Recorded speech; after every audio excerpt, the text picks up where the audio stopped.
Bismillahirrahmanirrahim. Assalamualaikum warahmatullahi wabarakatuh. Bagaimana ayah bunda kabarnya pada kesempatan yang berbahagia ini? Alhamdulillah. Alhamdulillah alladzi bi ni'matihi tatimmus shalihat. Asyhadu an la ilaha illallah wahdahu la syarikalah wa asyhadu anna Muhammadan abduhu wa rasuluh alladzi la nabiyya ba'dah. Amma ba'du. Alhamdulillah di Ramadan ini ayah bunda yang berbahagia, kami dari Alami Channel menghadirkan tayangan-tayangan yang baru tentunya di acara podcast Ramadan. Kali ini kami akan menyampaikan atau membahas perihal terkait ibadah atau fikih ibadah, ya, terkait amalan-amalan atau ibadah kita sehari-hari, yang tentunya dengan pemateri yang sudah tidak asing lagi namanya di telinga kita dan wajahnya pun sudah tidak asing lagi di mata kita. Siapa beliau? Beliau adalah Al-Ustadz T. Munandar Hilmi SAG. Assalamualaikum warahmatullahi wabarakatuh, Ustaz. Waalaikumsalam warahmatullahi wabarakatuh. Alhamdulillah, kabarnya bagaimana, Ustaz? Pada Alhamdulillah kesempatan sehat. Alhamdulillah sehat walafiat. Baik. Ya, Ustaz, di kesempatan yang berbahagia ini alhamdulillah banyak sekali pertanyaan-pertanyaan dari ayah bunda yang masih penasaran dan juga mungkin banyak hal-hal yang belum dipahami atau mungkin masih ragu-ragu ketika menjalankan suatu ibadah begitu, Ustadz. Maka pada pembahasan kali ini kita terkait dengan fikih ibadah.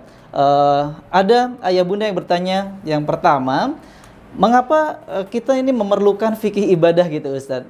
Terkait dengan ibadah-ibadah kita, kenapa sih gitu? Kita ini kok perlu ya fikih ibadah gitu, Ustadz? Ya. Mangga, Ustadz. Baik, bismillahirrahmanirrahim. Assalamualaikum warahmatullahi wabarakatuh. Ustadz Wahyudi dan rahmat Allah Subhanahu wa taala dan juga ayah bunda di rumah yang sedang menanti berbuka saum. Berbahagialah kita di sore hari ini kita bisa bertatap maya untuk belajar kembali tentang Islam, dan mudah-mudahan Ramadan kali ini kita lebih berkah ya, lebih bermakna dan lebih memiliki nilai di mata Allah Subhanahu wa taala. Amin. Di antaranya dengan kita belajar kembali. Betul sekali Ustadz bahwa fikih ibadah adalah hal yang sangat urgent dalam Islam. Apalagi kita seseorang yang selalu ingin ibadahnya diterima oleh Allah Subhanahu wa taala. Karena para ulama sudah membuat sebuah rumus, kalau ibadah kita ingin diterima Allah ada dua syarat. Yang pertama ikhlas, yang kedua ittiba, mengikuti Rasulullah. Tentu bahasa ikhlas, bahasa ittiba atau mengikuti Rasulullah itu butuh ilmu. Butuh pemahaman yang mendalam, butuh pengertian yang baik terhadap nilai-nilai yang Allah dan Rasul ajarkan. Maka fikih ibadah itu berbicara masalah bagaimana cara ibadah yang baik. Ibadah salat kita, ibadah saum kita, ibadah zakat kita, ibadah haji kita, umroh kita, semua ibadah akan dibahas dengan begitu gamblang ya, begitu jelas lewat fikih ibadah, dan mudah-mudahan itu menjadi ikhtiar kita untuk menjadikan ibadah kita lebih baik di mata Allah Subhanahu wa taala, dan kemudian menjadi ibadah yang makbulah, ibadah yang diterima oleh Allah Subhanahu wa taala. Begitu. Luar biasa ayah bunda. Dari tadi jawaban yang sangat luar biasa, pemaparan terkait dengan fikih ibadah ya, tentunya ketika kita menjalankan sebuah atau melakukan amalan-amalan atau ibadah tentunya harus didasari dengan ilmu, biar ketika kita menjalankan ibadah itu tidak asal-asalan, melainkan bagaimana tadi yang disampaikan oleh Ustadz, kita harus ada ittiba, yaitu mengikuti apa yang dicontohkan oleh Nabi kita Muhammad sallallahu alaihi wasallam. Baik ayah bunda yang dirahmati Allah Subhanahu wa taala, selanjutnya Ustadz ada pertanyaan yang kedua, Ustadz, terkait dengan ibadah juga nih. Apakah suami dan orang tua yang tidak memperhatikan salat istri dan anak-anaknya akan dituntut di akhirat kelak gitu ya? Masya Allah, ini berat ya. Ya ayyuhalladzina amanu qu anfusakum wa ahlikum nar. Masya Allah. Ya. Nah ini kira-kira gimana nih, Ustaz? Memang bermula dari surat At-Tahrim tadi ya, ayat ke-6. Ya. Allah Subhanahu wa taala berfirman, ya ayyuhalladzina amanu qu anfusakum wa ahlikum nar. Artinya apa? Qu ini satu perintah wajib dari Allah. Bagaimana seorang suami, seorang ayah berkewajiban agar istrinya, agar anak-anaknya tidak menjadi ahli neraka. Mafhum mukhalafahnya berarti harus menjadi ahli surga. Betul, bagaimana caranya agar anak, istri menjadi ahli surga? Maka satu kata, harus taat kepada Allah Subhanahu wa taala. Dan ketaatan seorang istri, ketaatan anak kepada Allah Subhanahu wa Ta'ala sangat bergantung pada peran seorang suami dan seorang ayah. Maka betul sekali sangat menjadi dampak yang buruk ketika seorang ayah tidak memperdulikan sholat sang anak, dan seorang suami juga sangat berakibat buruk ketika dia tidak memerankan peran untuk memerintahkan, mengajak, ya lebih tepat mengajak. Ya, istrinya untuk sholat. Jadi ayah bunda rahimakumullah, kita khusus para ayah bagaimana juga harus memiliki rasa tanggung jawab mengajak keluarga untuk ibadah kepada Allah, khususnya dalam ibadah sholat. Betul sekali. Masya Allah, ya. Alhamdulillah, jazakallah khair Ustaz. Jadi tentunya ketika kita sebagai seorang ayah gitu Ustaz, ya, karena kita seorang ayah di sini gitu, sudah memberikan mengajak istri, mengajak anak, dan juga yang paling penting adalah mencontohkan tentunya mencontohkan. Jangan sampai kita memerintahkan atau mengajak anak, ayo nak sholat, tapi katanya sendiri misalnya tidak ke masjid gitu misalnya. Masih asyik main HP. Nah betul Ustaz. Masya Allah. Jadi itu artinya nanti tidak dituntut saja kalau misalnya kita sudah menasihati, mencontoh gitu. Kecuali kalau mungkin bisa abai ya. Betul, dalam prinsip dakwah kan kita menyampaikan ya, menyampaikan, mengajak, memberikan contoh kepada keluarga. Dan andaikan kita para ayah nih ya sudah berjuang memberikan perintah, ajakan dan contoh yang terbaik, kemudian keluarga anak istri tidak mau menaati, ya samalah dengan kisah Nabi Nuh ya, kisah Nabi Lot yang mereka juga memiliki keluarga yang punten abai terhadap ajakan-ajakan dalam kebaikan. Ibaratnya kewajiban sudah gugur ketika sudah disampaikan. Masya Allah. Alhamdulillah, jazakumullah khair Ustaz. Baik, semoga dari paparan tadi yang disampaikan oleh Ustadz kita, mudah-mudahan ayah bunda bisa memahaminya tentunya ya, dan bagi ayah bunda lebih khususnya bagi ayah tentunya lebih termotivasi lagi memberikan contoh dan teladan bagi putra-putrinya untuk sama-sama menjalankan sholat atau ibadah yang lainnya. Baik Ustadz, kemudian ada pertanyaan yang berikutnya Ustadz. Baik, ini terkait sholat jamak ya, atau sholat kodok nih. Baik, bismillah, assalamualaikum warahmatullahi wabarakatuh. Ustadz, saya mau bertanya, jika melaksanakan sholat jamak, misalnya nih Ustadz ya, zuhur dan asar, kemudian zuhur dan asar yang dilakukan di waktu sholat asar. Nah, untuk praktik sholatnya, apakah sholat zuhur terlebih dahulu atau sholat asar terlebih dahulu nih Ustadz yang dikerjakan? Kira-kira yang mana ya, ayah bunda? Ya, silakan Ustadz. Ini pertanyaan yang sangat faktual, ya sering kita lakukan, bahwa sebagai seorang muslim yang memahami agama, rukhsah itu harus diambil. Keringanan dari Allah berbentuk qasar dan jamak itu harus diambil. Terutama dalam safar ya, dalam perjalanan. Nah, ketika kita di perjalanan ada rukhsah dari agama nih, kan agama itu yusrun ya, tidak menyulitkan. Agama itu ringan untuk ditaati begitu. Nah, ketika ayah bunda atau kita semua di sini dalam sebuah perjalanan ternyata ingin sholat zuhur di awal berhalangan, artinya kita menggunakan jamak takhir ya, jamak takhir. Artinya zuhur yang dibawa ke asar. Kan kalau asar yang tadi ke zuhur namanya jamak takdim ya. Nah, ketika kita sholat zuhur belum dilaksanakan dan ditarik ke asar karena sedang safar, maka tetap runutnya harus zuhur dulu. Zuhur dulu. Ketika ayah bunda atau kami ada di sebuah tempat yang sudah masuk waktu asar ya, ibaratnya jam 4 lah ya, kita belum zuhur apalagi asar gitu ya. Maka zuhur dulu, niatkannya zuhur dulu 2 rakaat karena dikosor ya, dari 4 jadi 2.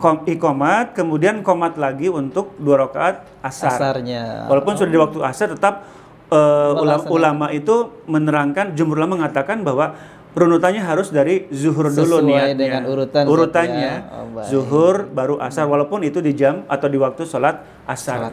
Gitu. Baik.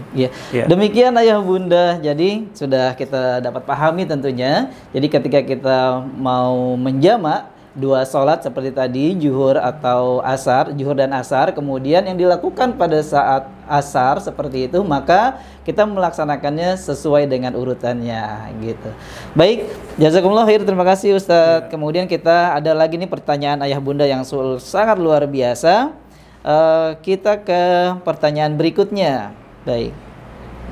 Assalamualaikum Ustadz. Waalaikumsalam warahmatullahi wabarakatuh. Ya, ini pertanyaan Ustadz, ketika anak belum memasuki usia 7 tahun dan belum melaksanakan ibadah secara maksimal. Jadi, saya ulangi, ketika anak belum memasuki usia 7 tahun dan belum melaksanakan ibadah secara maksimal seperti sholat, belum bisa melaksanakan 5 waktu setiap hari begitu. Kemudian puasa juga Ustadz belum bisa total sampai maghrib misalnya seperti itu. Nah, padahal sebagai orang tua nih sudah berusaha mengajak, berusaha mencontohkan dan mengarahkannya begitu. Yang pertanyaan Ustadz, kira-kira berdosakah gitu untuk orang tuanya gitu Ustadz? Iya, silakan Ustadz. Iya, memang orang tua ini terkadang menuntut lebih ya. Betul. Dari kadar ketentuan.